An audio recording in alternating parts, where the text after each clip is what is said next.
Hello and welcome to the Gooner Talk, back again with you guys for another show and for another episode of our Tactical Breakdown series, the show in which we look at things in an analytical and statistical way, and what you could be joining us for the last of this, this year, in terms of transfer tactical breakdowns, breaking down the players that Arsenal were linked to, and of course the players that Arsenal have signed, and that's what you're here for today. Of course, the tactical breakdown isn't going anywhere because into next season, both Drew and Graham Brooks will be joining me to tactically break down every single Arsenal game.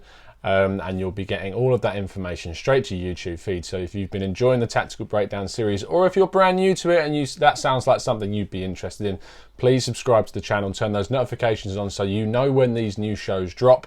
And please leave some of your comments into the comment section below because I read through all of them, try to reply to as many as possible. And of course, yesterday was an extremely busy day for Arsenal. And for myself, we uploaded 5 videos. We uploaded 3 live shows, including a podcast, and 2 Q&A shows. One breaking down Kieran Tierney with Brian McVeigh of ReadChelsea, and the second a Q&A session with the player that we're going to be talking about today, David Luiz, with Chelsea SW6's Tony. So please do go check out those shows because there's some really good listens for you to get all the information you need from their perspective. But I'm here today to do a tactical breakdown, which of course means statistics, facts, graphics, breaking down David Luiz as a player and finding out what we get from the Brazilian defender. But to start off the show, there's always one thing I like to do with these, and that's get the opinion of an expert. And I'm very, very happy to be joined by Oli Birch of ReadChelsea. Of course, we got ReadCeltic's Brian McVeigh to break down Kieran Tierney. So now you've got their sister account, ReadChelsea, and Oli Birch is here to break that down. So I'm going to pass over to Oli now, and he's going to tell you his thoughts on the Brazilian's move to Arsenal. So David Luiz has completed his rather controversial move to Arsenal. It's fairly safe to say it's definitely divided opinions amongst some Chelsea fans I've seen on Twitter. Myself personally, I think it was the right time for him to leave. He wasn't going to get much first-team football at Chelsea this season, and there would have been no point keeping him from a Chelsea point of view. And he wanted a move to Arsenal, so he's joined Arsenal now in a surprising move, but it's a good move for him and a good move for Arsenal, I think. We all know what he's like as a defender. He loves being on the ball. He loves driving out from the back with the ball, finding those long-range passes over defences, unlocking the opposition. And he is obviously very good on the ball, and that's a strength that I think Emery will like a lot. Obviously, they've worked together in the past, so Emery knows all about him and what he can bring. So that's obviously going to be a benefit to Arsenal straight away, that Luiz can just slot into his style of play. In terms of his defensive ability, I know it's been questioned a lot throughout his career, and certainly earlier on in his Chelsea days, he was rash, he was reckless, a bit sort of wild, should we say.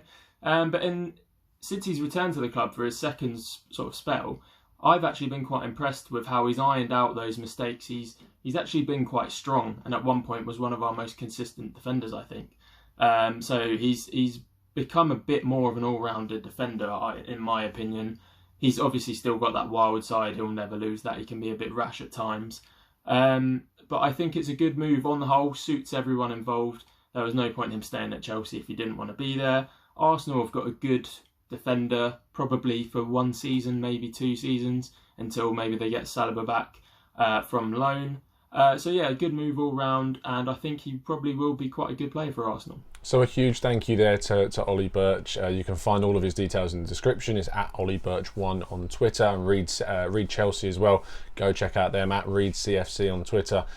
Find all of their information. So please do go check those guys out. But what Oli said there, I think, has been for a lot of fans a big concern was, of course, how defensive-minded and the defensive ability of David Luiz was always a concern for the Arsenal fan base. And Oli has fantastically said there that we can basically take a lot of solitude in the fact that he has grown up, he's matured, and he's improved in his defensive area. And when we go into some of the statistics, you're going to see that for your very eyes. So let's get straight into things. And of course, we always like to start off these by looking at the positioning, and the best way to do that, of course, is with the heat map. So you can see on the screen now, you can see 2 heat maps. You can see David Luiz's and Socrates. These are the 2 that I imagine will be starting the most games. Of course, Rob Holding is still to come back from injury. We're expecting him back around September, but these 2 I can imagine are going to be starting the majority of games for Arsenal as the 2 most experienced and arguably the best two centre-backs that we have. Arguably Rob Holding could be in with a shout there.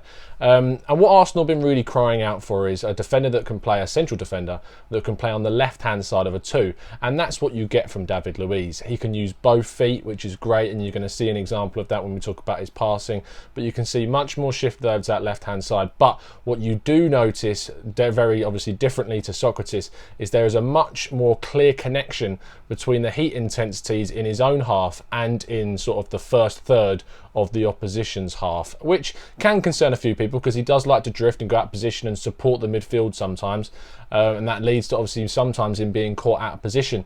But as we'll be able to see in a second, what he actually adds in a forward-thinking way can obviously offset the negatives that come from it. Sokratis obviously playing in a back three, played much across that back three, and that's why we're seeing more of a spread.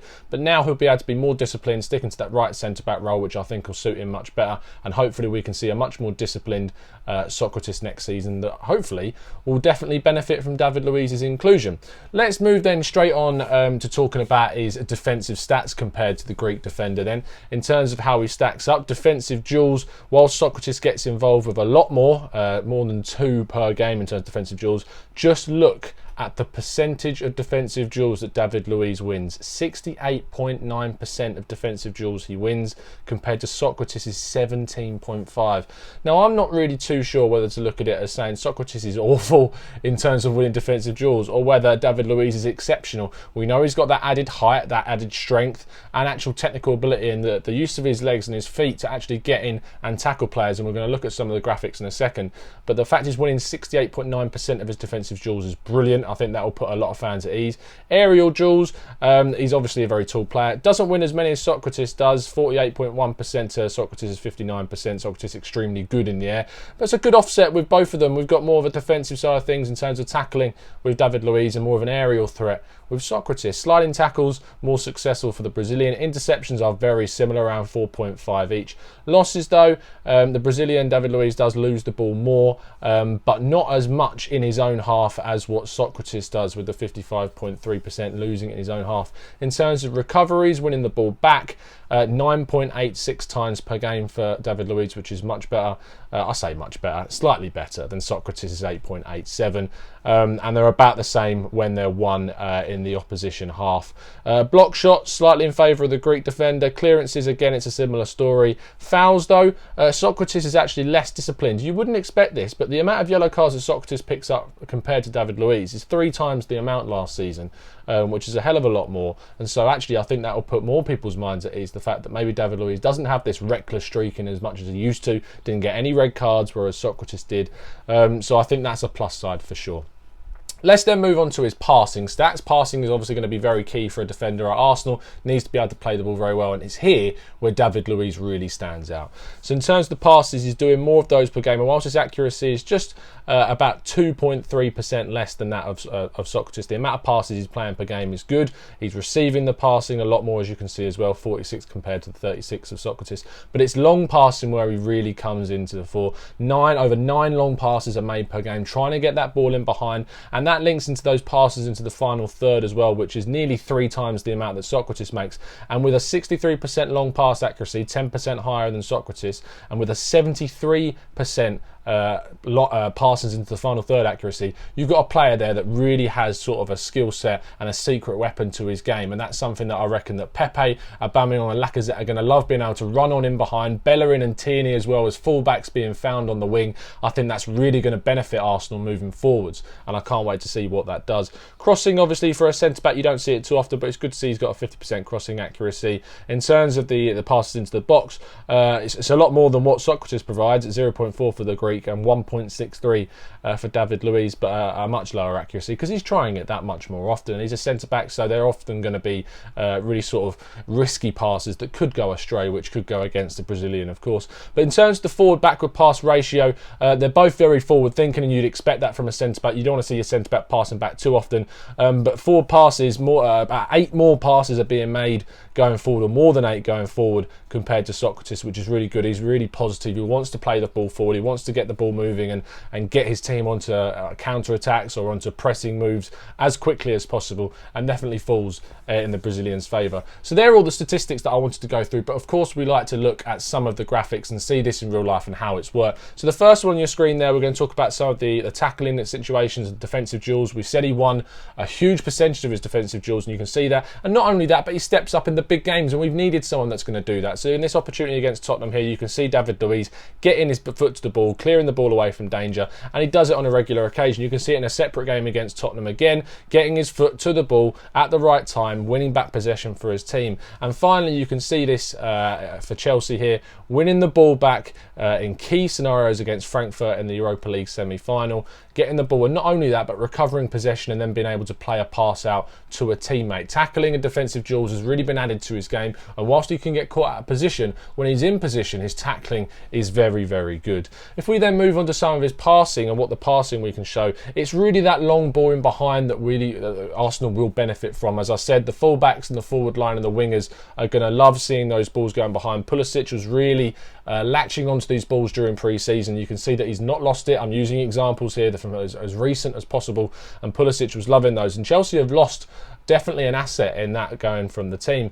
Finding those passes very easily. You got an example here against New England Revolution in their US tour, finding Pulisic again on the wing. He also finds Pedro in different scenarios. So it's not just for that winger, but also to get a striker or a more central player in behind in this scenario here. You've got this opportunity in the Premier League against Leicester as well, playing the ball with his left foot. I said that he can use both feet very well, and that's really good for a right-footed or a left-footed player playing on that left hand side. You need to be able to use both feet, and he definitely can, finding the ball to Pedro on a regular occasion. And finally, this opportunity against Burnley, playing the ball over the defence to find the fullback on the run very, very well. And so I'm just enjoying seeing what we have done from David Luiz, and I'm really excited now to see what he's going to add to the team. I think there was a bit of an overreaction being linked to the likes of Upamecano and Regani. I think when we ended up with David Luiz, that actually downplayed it, and a lot of fans, and if you watched our podcast from yesterday, our good friend Lee Judges was a little bit down on the fact we'd signed David Luiz. He wanted a really established and world-class centre-back to come in because that was our main aim.